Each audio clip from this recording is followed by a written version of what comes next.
Kinsey, Mossberg, Here. Parker, Weebner, Here. Logston. Here. We have quorum, so we'll go on to the next item. Approval of minutes of regular meeting held on 10th February 2025. Make a motion to approve the minutes. I have some discussion first. Number 5 in the minutes, we're talking about the ag lease and stuff. It doesn't mention anywhere that it was ever approved or that we were going to change the verbiage to say 200 yards versus FAA standard minimums. And yet the current ag lease that's out says 200 yards. We never approved that, and based on your discussion, it Right. shouldn't be. We No. left it The as, changes I made, I pulled that out. Okay. Okay. Then the discussion is a moot point. Because the version I have still has 200 yards. Yeah, and I went with the FAA, whatever the FAA regulation FAA is. regulation. okay. I second this motion.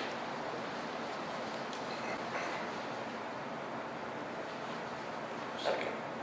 I second it. You second? Oh, I'm sorry, I didn't hear that. Okay, Mossberg, Yes. Weebner, Yes. Logston. Yes. We'll go on to that next item, number 4, reports from staff. Get a city council report.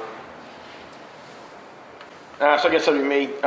Right now, the airport's sitting pretty good in the cash, from a cash perspective. Basically, we've got 1.3 million in the bank, so it's sitting pretty healthy. I don't really see anything of any concern at all in the financials, to be right honest with you. So I think we're ahead of where we should be in most places. So, especially on our grant proceeds. So it's looking pretty good. It's one of the healthier funds we have in the city right now. Any questions? Under the miscellaneous, we had a $200 donation under 4603. Was that finally the cookie jar being actually donation, or was that a one-time donation somebody gave? What line did you say, 4603? Yeah, under this. I don't know who gave that $200, to be honest with you. We'd have to research it. I don't know, just wanted to know. I can say you look it up in Encode tomorrow and figure out who that came from. It's captured in that accounting system. It's a good thing. Oh, it is a good thing. Yeah.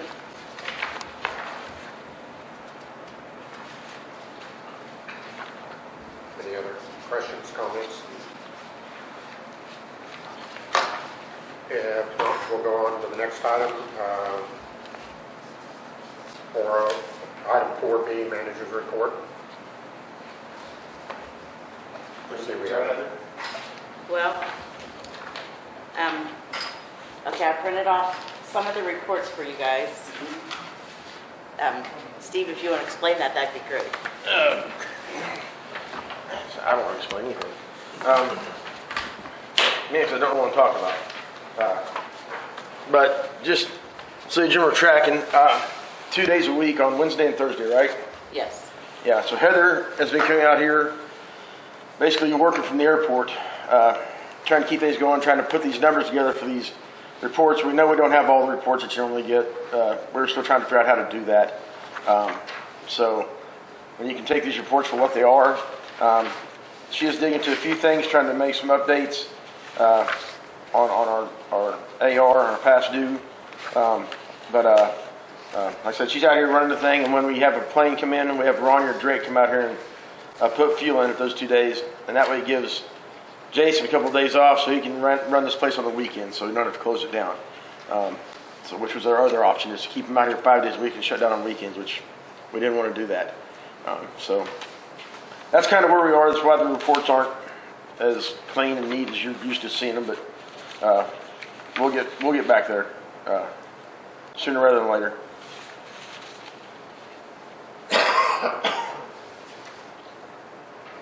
anything on the airport manager? I will say the state is going to be here tomorrow to inspect the cement. They're going to do their inspections for that. You know what I'm talking about, Toby? Yeah, the PCI, Pavement Condition Index study. Okay, yeah. And I don't know, did you talk to them again today? Yeah. Okay. We saw them in Tonga earlier today, and they weren't sure if they were going to reschedule it or not. Okay. But that sounds like they're not. So the state comes out every couple of years, and basically they'll walk all the pavement and just look at the condition. There's a methodology in which they score the condition of the pavement, and they try to use that to prioritize some of the grant funding that they give out. There's a benefit to rehabilitating pavement at a certain point in its curve of life cycle, and once you get below a certain point in that curve, then you have to start looking at reconstruction, and the cost is significantly more, so they try to stay in a maintenance mode as opposed to a let it deteriorate and have to reconstruct mode. They use that PCI score as a tool to do that. They do that on the ramps, taxiways. They will do that everywhere, except this time they're going to omit the parallel taxiway since we're about to reconstruct it. Right. There's no reason to spend any time on that. So I don't know if they'll get back into all of the hangar areas, but they will for sure do the runway and the terminal apron and the majority of the taxiways. And Steve, you should get a report from them once they're done, and it'll kind of be a color-coded map that will show the condition in various areas across here. I'm assuming you guys want a copy of that once it's done? Sure. Okay.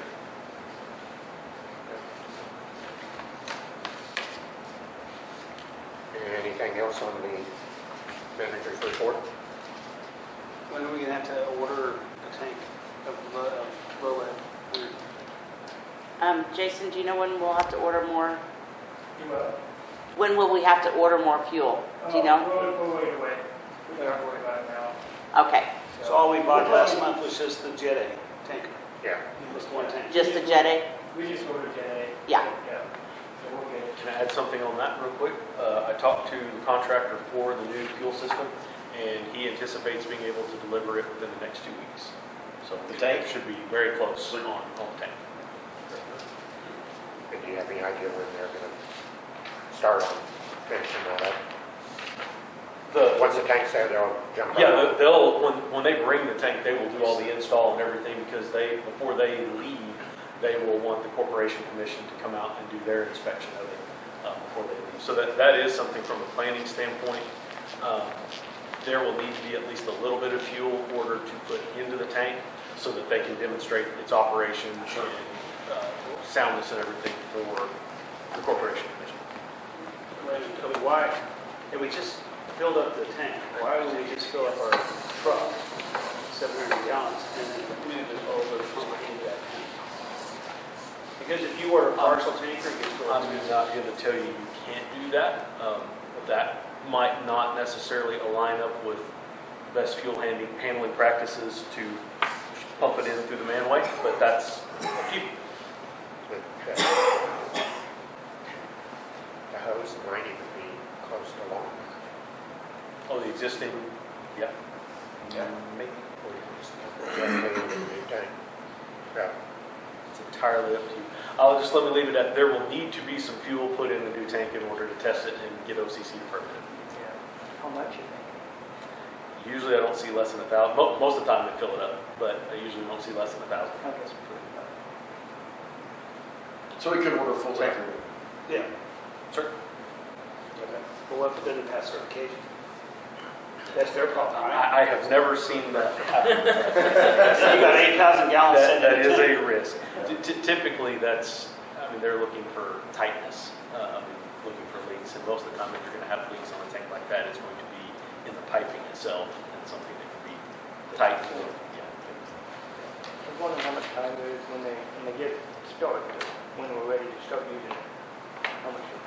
Usually, the one we did up in the Panhandle up at the Hooker Airport, I think they had it tested and the OCC was out within 3 days of when the tank arrived. So it's pretty quick because everything is built in the shop and they just set the skid and then have to get power to the truck.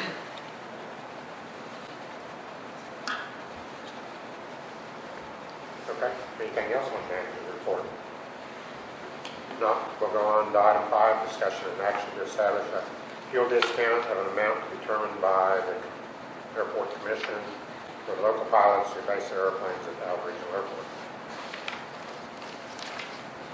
Yeah, I ran the numbers based off last year's report that Gary gave me, and just real summation, our local fuel sales are only 5% of our overall yearly fuel sales.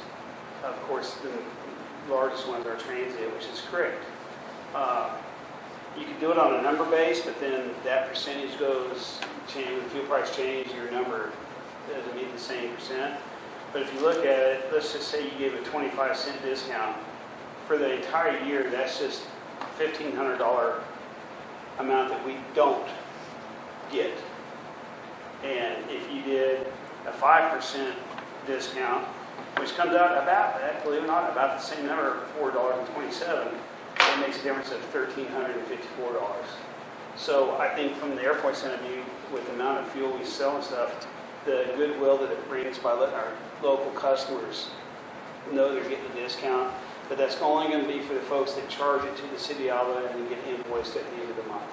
If you're using a credit card or going to pay, it's going to be regular price, which is still pretty cheap to start with too.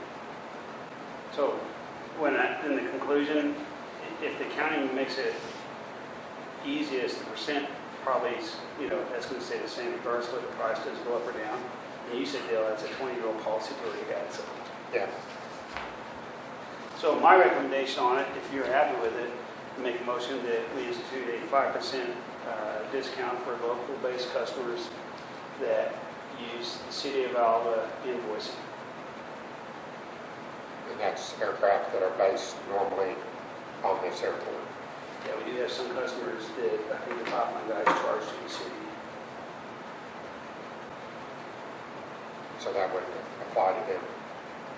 No, I'm saying anyone that uses the City of Alva invoicing system would get the discount. So not necessarily base, air-based. Well, we only have a couple. Like Stan Truck, he's not based here, but he goes over here to get his gas. That would save us a percentage on the credit card. So in actuality, we wouldn't be losing that 5%. We'd be gaining, what's the credit card, 2%? That's straight a quarter of it. So you basically, So it's yeah. yeah, you're losing 1.5%.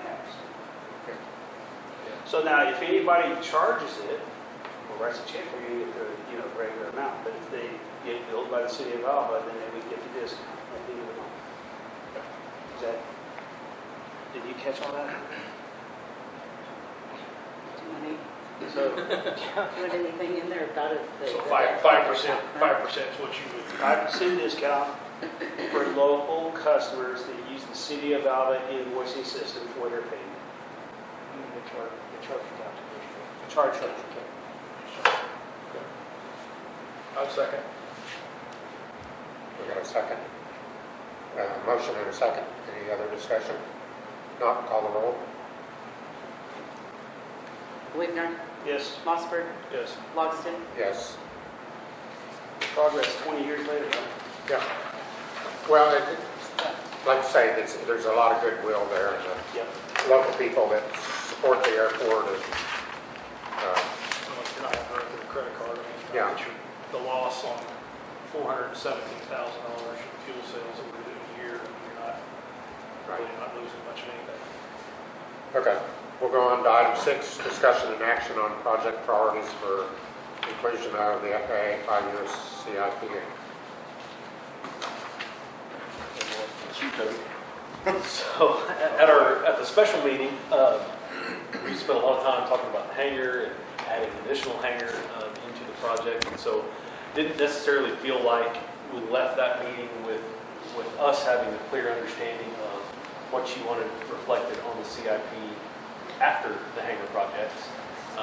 One of the things we talked about in that meeting is there's always been at least a verbal desire to look at another phase of expansion on the terminal apron. Prior to that meeting, we learned from the state that FAA has said no to that we do not at this time have justification for additional terminal apron. You'll notice that was one of the things that was on the CIP. The draft that we previously prepared was an apron expansion. And then down at the bottom, we have shown just a rehabilitation project on the runway. To my knowledge, there's not been any joint seal, crack seal, patching, anything done on the runway since it was originally constructed. So kind of back to that pavement condition discussion, that is very likely warranted at some point in time. So the other thing is the ODAA keeps asking us, and really it's not up to us, it's up to you guys, but what is our what progress have we made in discussion on the projects that they had proposed to participate in with us? And so that was the fencing an expansion and remodel of the terminal building, extension of utilities to the airport, and then expansion or relocation of terminal building parking lot. And so those are all, I mean, that's entirely up to you guys. All of those projects, except for the terminal building expansion, have a 95% state share, and none of that would come out of your FAA entitlements. And so we're just kind of looking for some direction on, after the hangars, what is our next priority to use with your entitlements, number one, but then number two, what, if any, of those state projects that they have proposed do we want to do, so we can accurately update your 5-year CIP.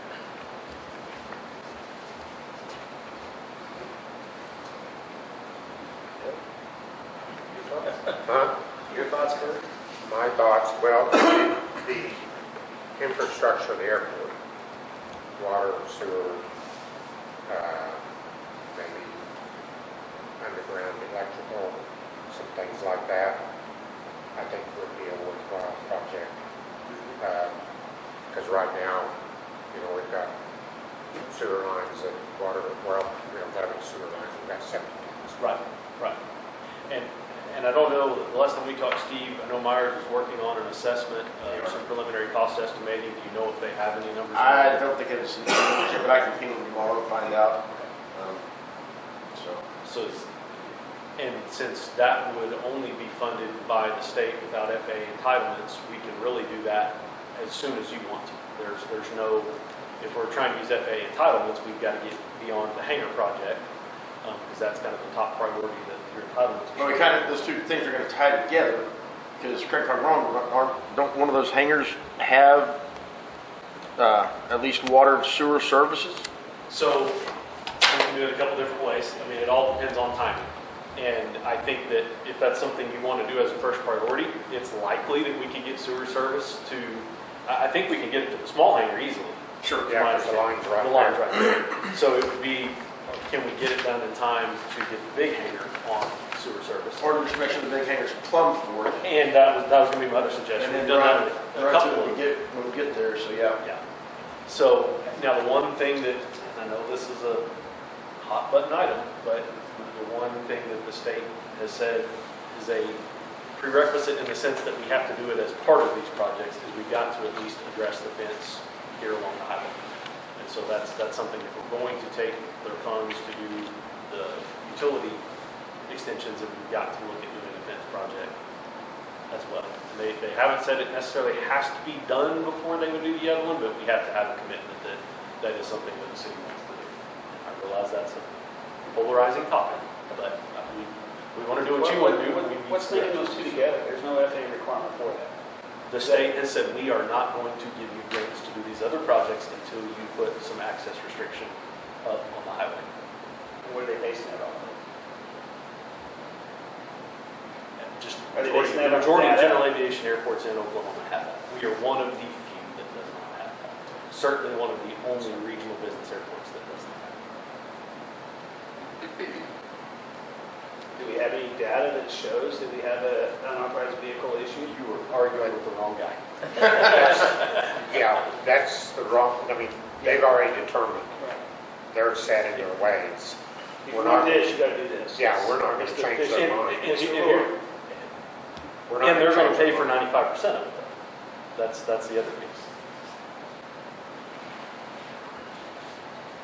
Every time. But you can put that like 3 or 4 years out, right, on the CIP and satisfy the requirement? Or they want to see it sooner So than that? the only where I've run into an issue with the state before on something like that, where they've said this is a prerequisite, is they want some sort of firm commitment. So what they may come back and say, okay, if you want to do this 3 years out, number one, the first question is going to be why. We have the money, the state, have the money today. So it's going to be hard to make an argument that when we can't come up with our 5% for a fence project. So what they could potentially ask us to do is we've done projects out of order, if you will, at another airport.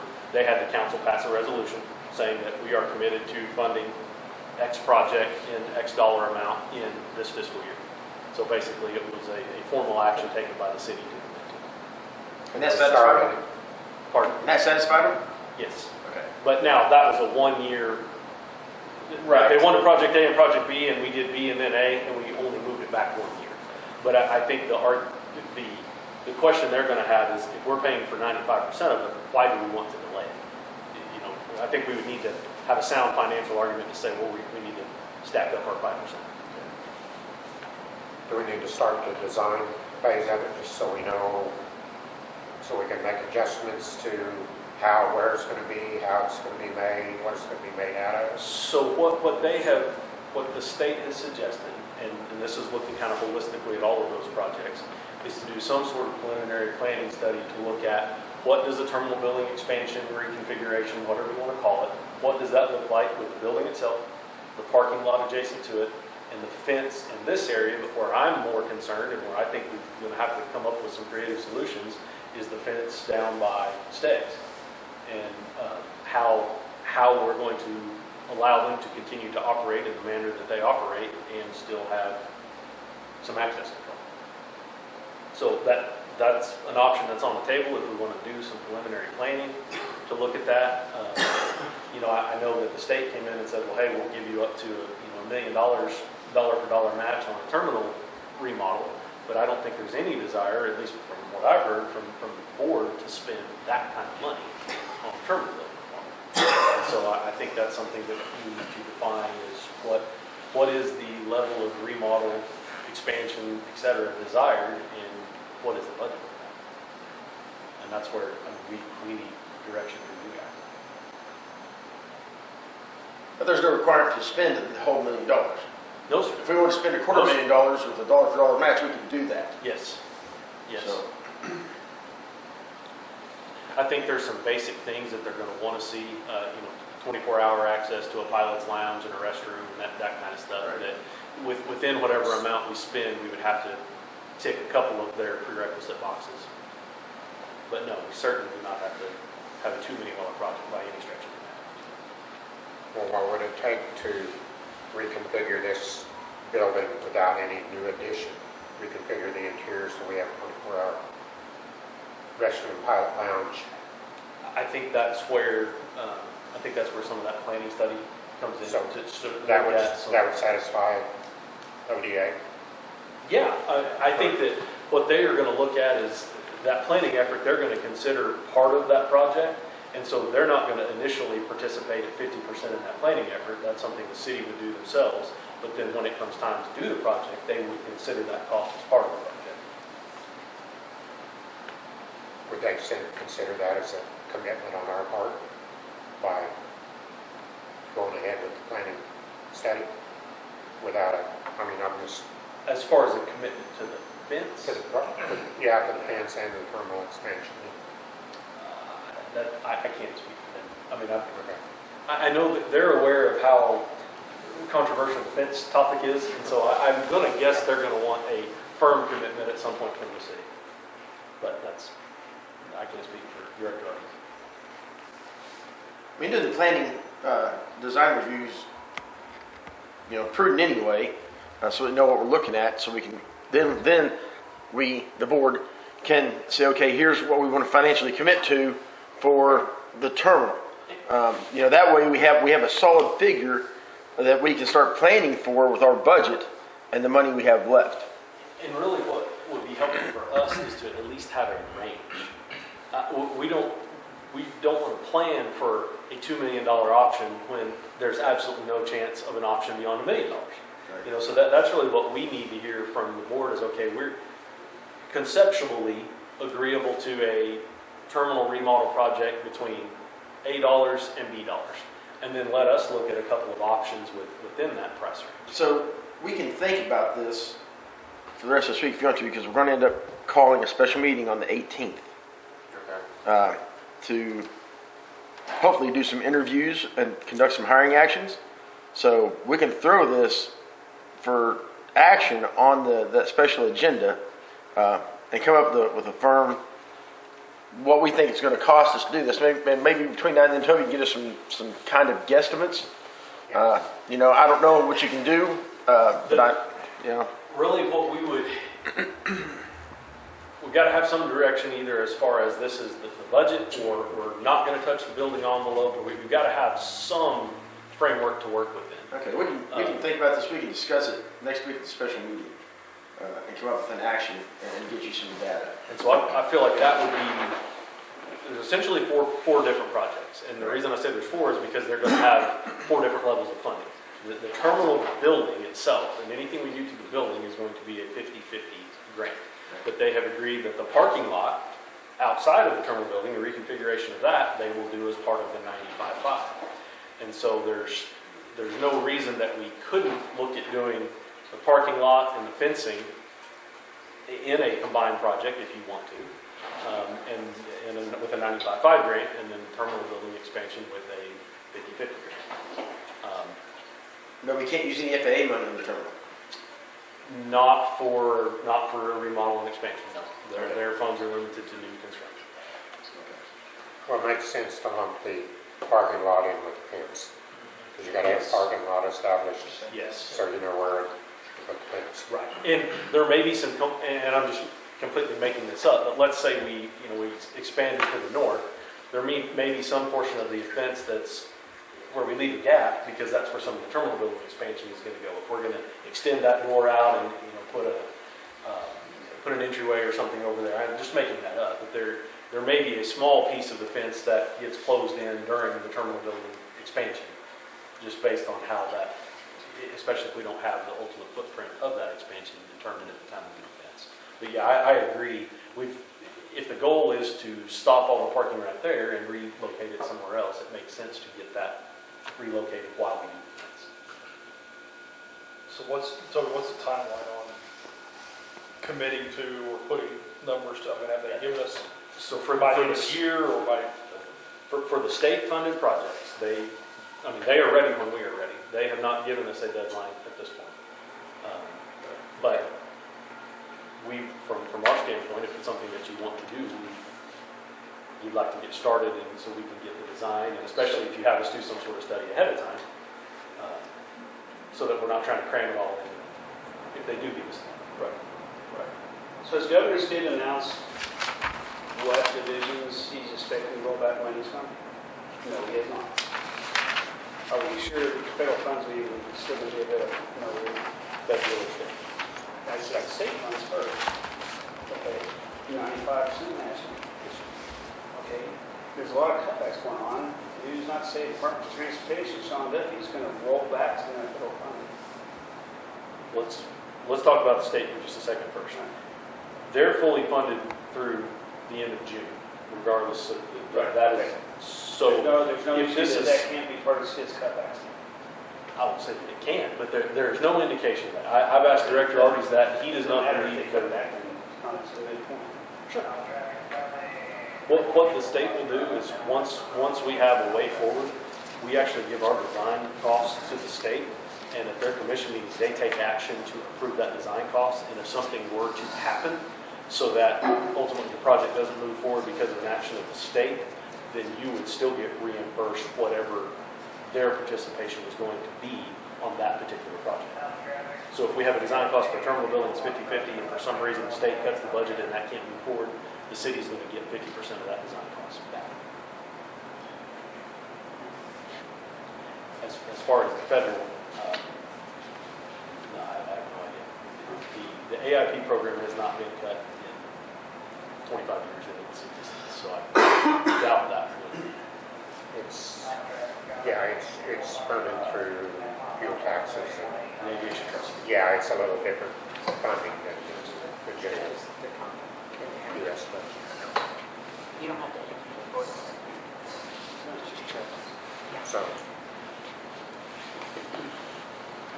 So, And I guess maybe if that's something you guys want to table and talk about at the special meeting, the four state projects, but then bearing in mind that we typically show those on the CIP, because that CIP is a good tool for the city and the council to see the overall commitment, that the city's got to make to the airport, even if there is no federal funds involved. But then I guess the next question we would ask is, outside of those four projects, what do you want to show on the FAA CIP for use of your entitlements after the hangar project? they won't do a ramp. How about, will they do any taxiways and things around the buildings and So things like that? yes, we can we can rehabilitate or reconstruct, if it's the proper solution, pavement around city-owned hangars. If it's a city-owned hangar, we can go all the way up to the door of the hangar. If it's a privately owned hangar, we're restricted to the standard taxiway width. So you can think of a road, we can build a road down the middle of the neighborhood, but we can't build the individual drives out to. Right. And so that would be, we'd have to look specifically at where you're talking about. If it's a city-owned hangar, we can do walls of pavement. If it's privately owned hangars on either side, we can do a portion of it, but the FAA considers beyond a certain width exclusive use pavement for the town. Okay.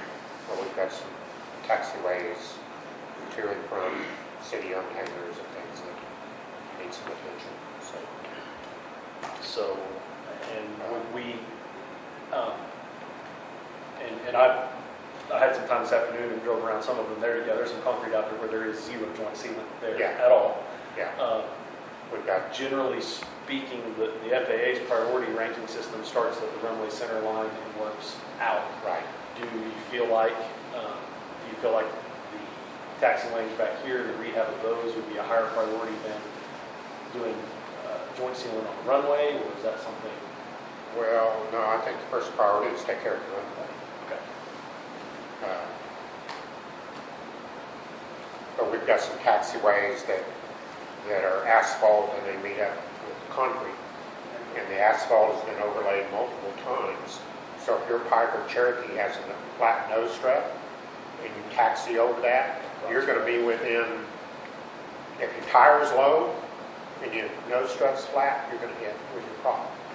Dale, I showed him the picture down in the south there where the concrete meets the asphalt. Yeah, And our town director guys here are kind of concerned right now. I mean, if you guy doesn't know that there, there's fine tub there, it could be a bad thing. yeah. It's a pretty good deal. Good news that will be completely replaced as part of the project. Until Just for the record, I'm really not comfortable making decisions about all 5 board members here. Well, So that's yeah, what I am. Yeah. Yeah. Special meetings, table. That's where the special meeting, I think, will be good. Yep. And we get full board here. And really, from a timing standpoint of the CIP, I mean, FY25 is decided, that's the design for the hangars. FY26 is decided, that's the construction of the hangars. So the absolute soonest that we could look at the project would be 2027. Yeah. And I think, based on the last discussion, we're likely going to completely exhaust our entitlements on the hangar project. So unless we can do a project within 1 year of entitlements, in reality, we're probably looking at 2028 for that. I was thinking 2035.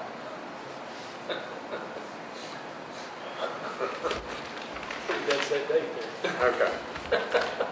Anything else on item 6? Get motion to table or?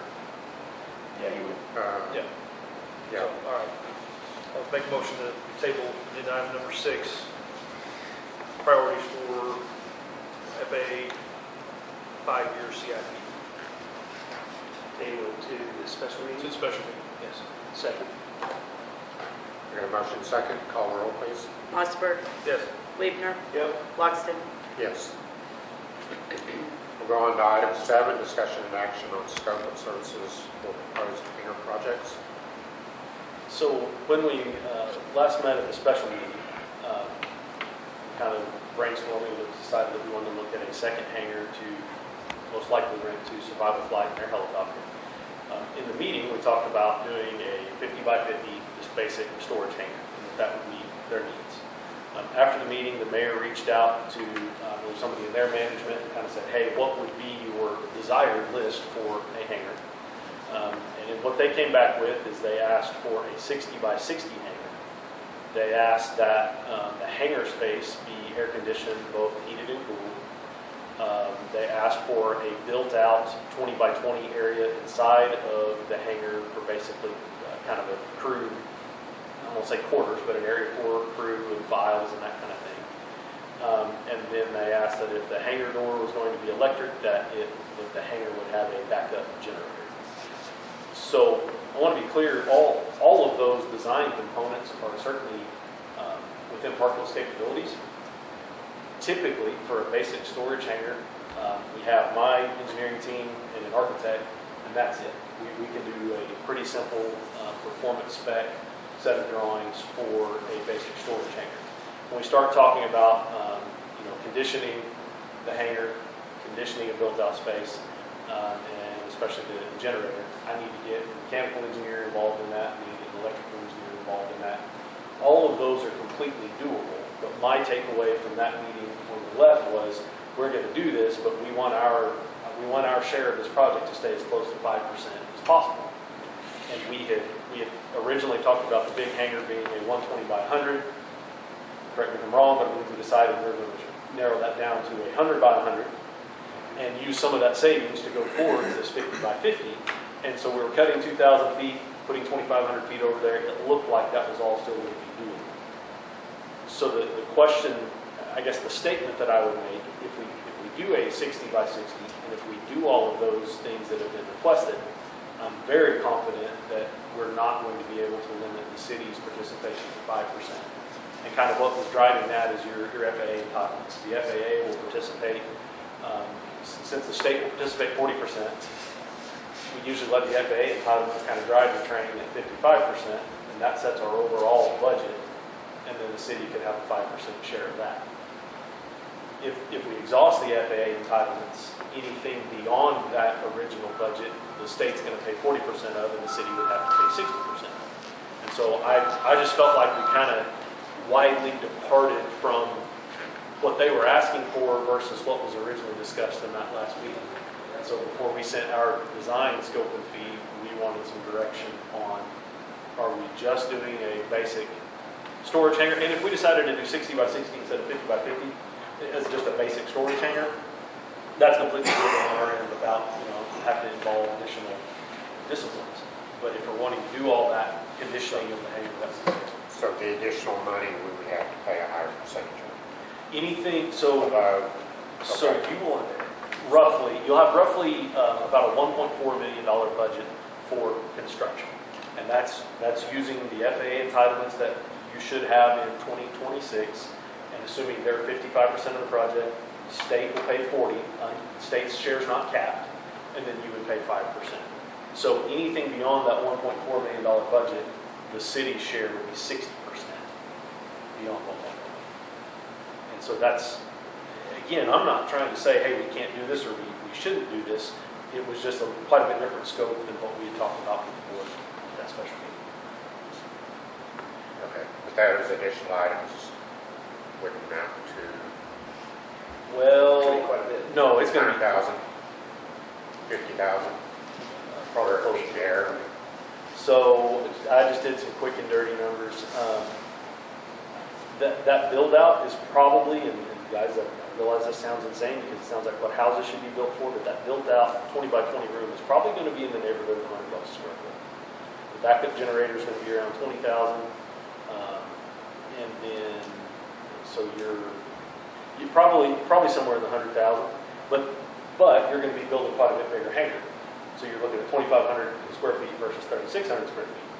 So that in itself, at $120 a foot for the basic hangar is going to be a big gap.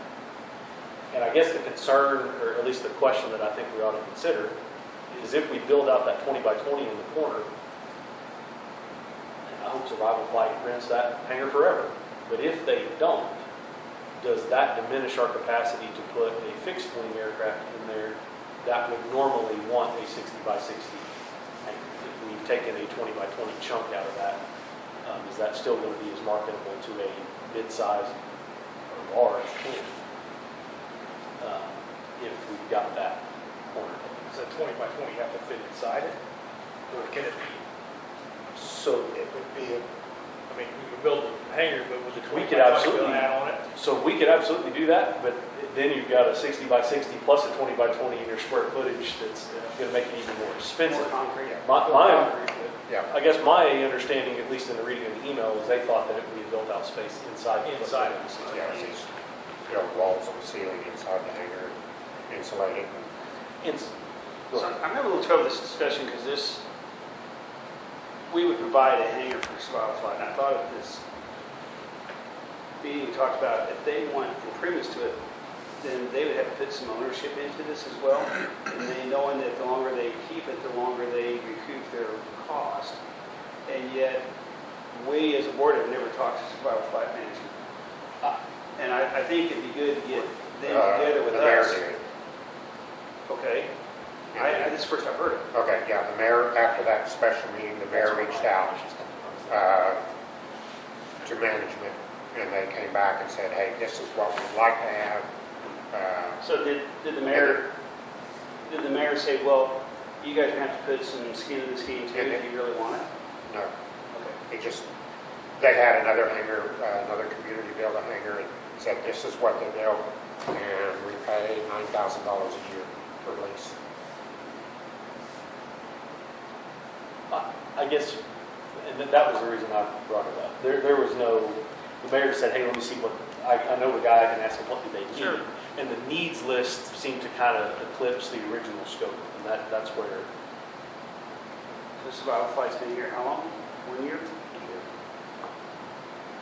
So we don't have a track record that they are going to stay here for a long time, do we? Of course, I know. I don't think there's too many other people that pay $9,000 a year for hangar rent. For a city, by city. Didn't they say, It's a good deal for the airport.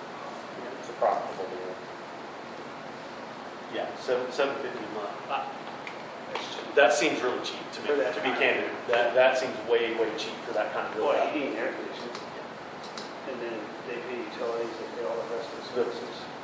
But you're right, if you take a 20 by 20 out of a 60 by 60, you have almost zero chance of anything other than a small, twin or a single engine.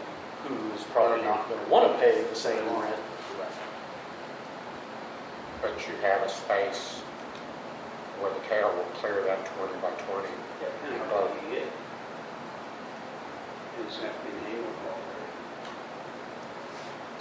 I mean, you have to. But, yeah, And I guess another approach that we could take is if you guys agree on a 60 by 60 versus the 50 by 50 that was discussed, and we still just build a basic storage hangar, and we can insulate it, and that's not a significant cost, and then you guys could put the build out on them, and then you could also put in the lease that whenever they end their lease, you have the right to decide, take your build out with you, or you can leave it.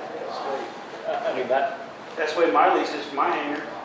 yeah. And at the end of my lease, the city gets my hangar if I don't want to renew it.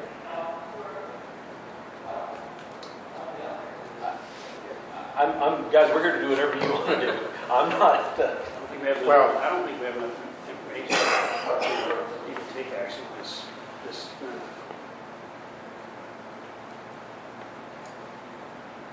we need some pretty quick well, direction they on would what. take the hangar even if it was just a shell, insulated.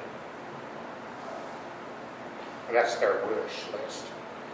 The air conditioning, that's easy too. Yeah. But we start to build out. Well, the backup generator's easy too.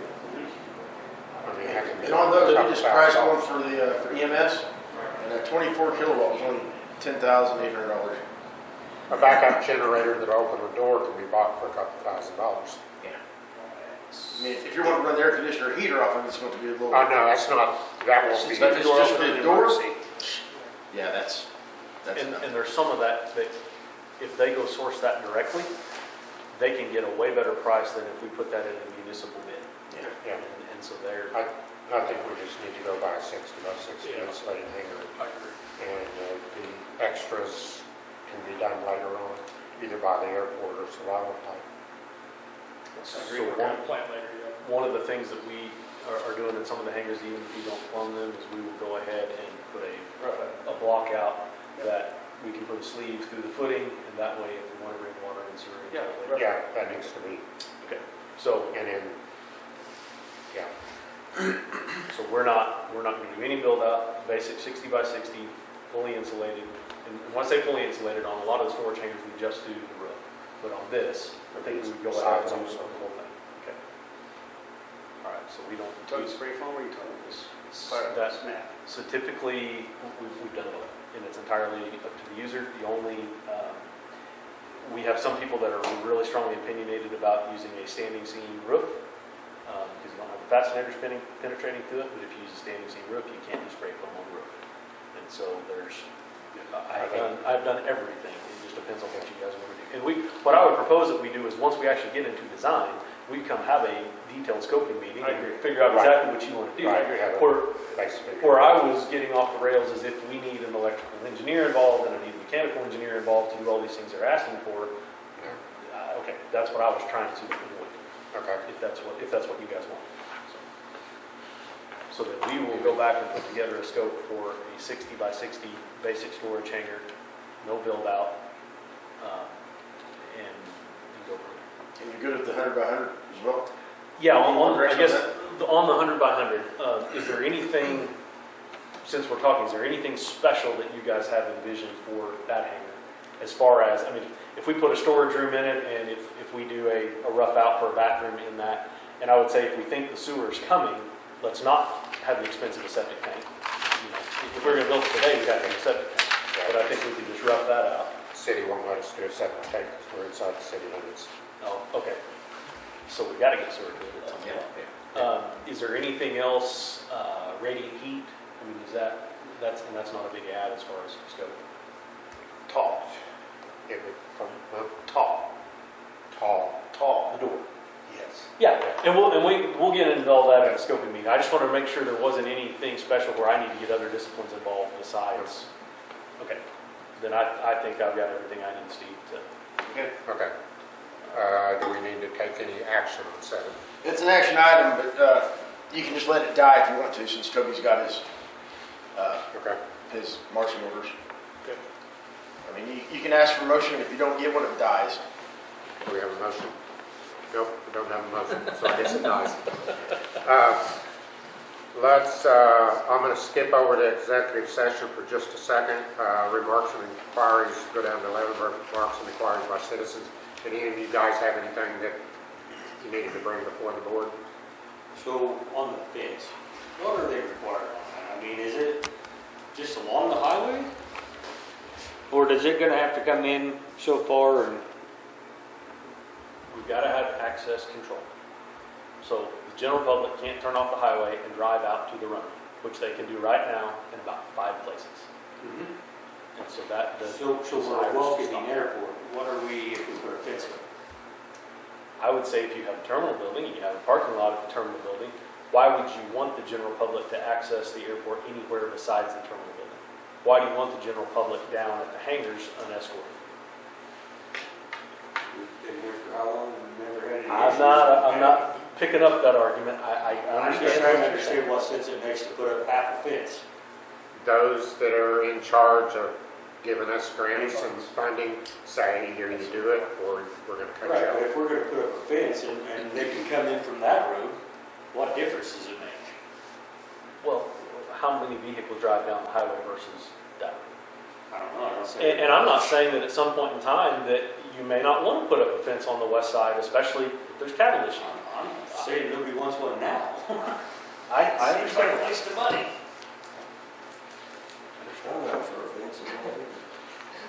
Okay. Any other remarks or inquiries by citizens? If not, I'm sorry, can I get your name? Travis Peterson.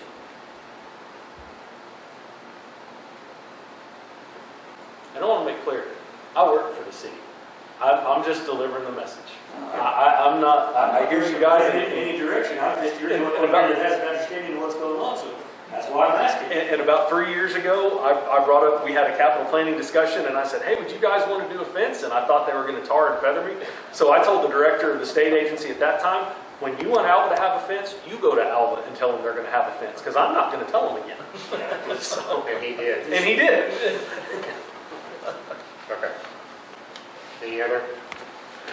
If not, we'll go back up to items 8, discussion and action to executive session pursuant to 25 OS 307B1 to discuss the personnel actions as it permits to the hiring of the City of Alva Airport Manager. You have a motion. We need a motion. We need a motion. We need a motion. Discussion and action. So we need an So action. before you item. make a motion, are we going to come back out of that and do commission member discussion after the executive session?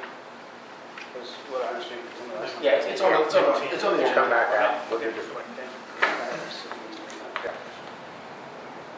Do you guys need me after executive session? So thank you, Toby. So we can Thank you. make a motion. You know you need. Make a motion.